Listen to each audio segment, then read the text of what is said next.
If someone shows up and resonates something that I've dissociated from in myself, their resonance is going to bring that up in me, but I'll only see the tip of the iceberg. How do I get down into the deeper part?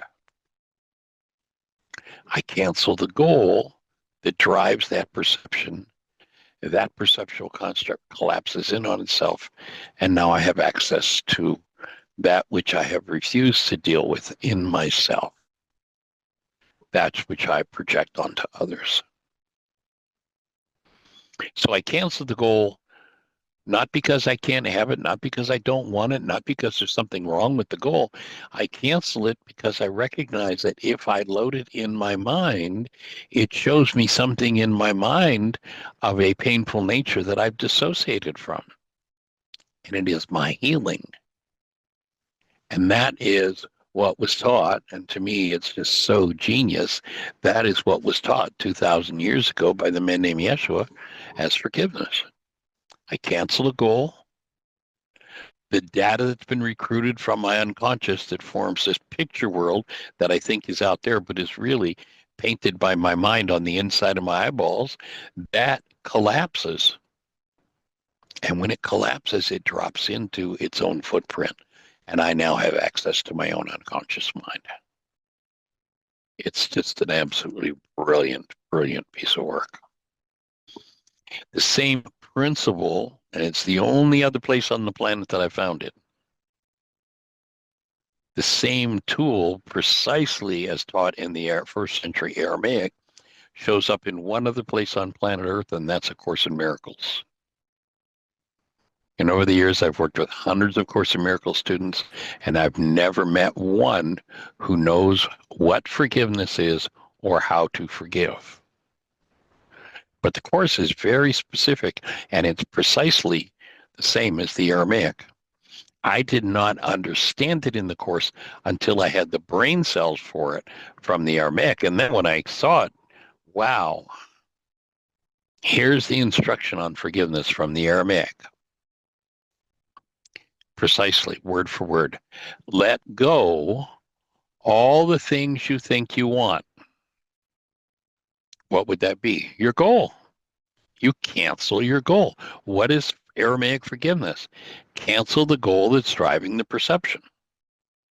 So, quote again from Course in Miracles, let go all the things you think you want, your trifling treasure. And the Course calls virtually every goal that we hold a trifling treasure.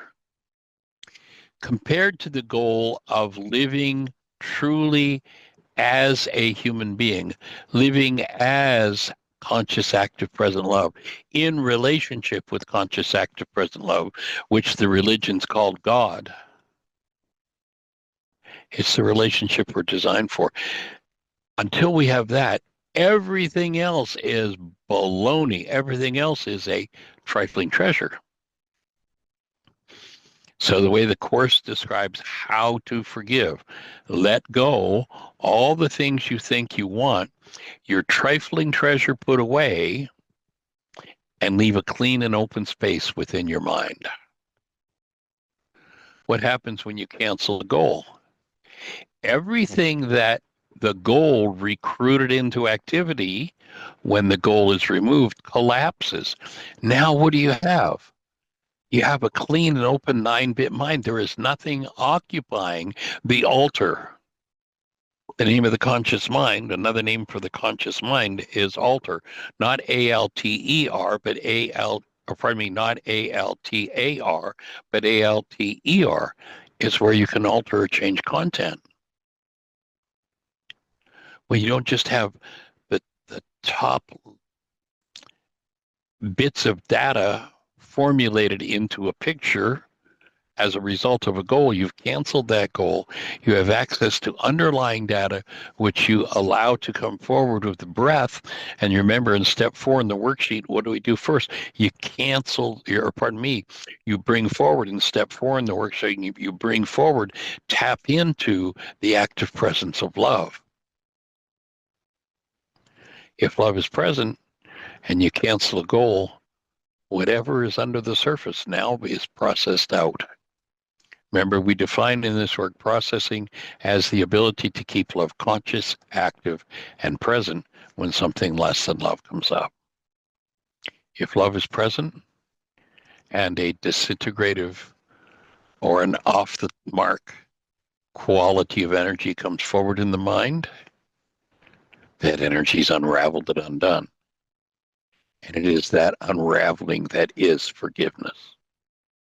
And so I hope that fits and makes sense. Leave anybody with a question, a thought, push the mute button. You have a thought to add? Otherwise, it's 2:00 and I'll just say thanks for joining us. Much, much appreciation. Hope your days are blessed.